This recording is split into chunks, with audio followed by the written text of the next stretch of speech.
Les états-majors généraux des armées de la Confédération des États du Sahel à Ouagadougou, les trois patrons des armées ont été reçus par le président du Faso, présent à Ouagadougou dans le cadre de la continuité des engagements communs des trois États d'éradiquer le terrorisme. Les chefs d'état-major généraux des armées ont fait le point des conclusions de leur rencontre au capitaine Ibrahim Traoré. On écoute le général de division Oumar Diarra, chef d'état-major général des armées de la République du Mali et président du comité des chefs d'état-major de l'AES. Nous sortons vraiment très satisfaits et ragaillardis encore par les orientations et les directives qui ont été données par le président.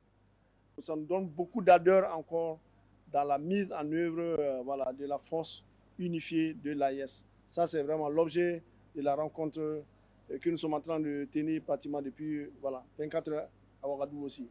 On a eu aussi à rendre compte au président de l'examen du protocole additionnel de la force de l'AES et aussi le rétexte des deux opérations Yeroko 1 et Yeroko 2 que nous avons menées dans la zone des trois frontières et les perspectives des autres opérations qui sont en train de planifier.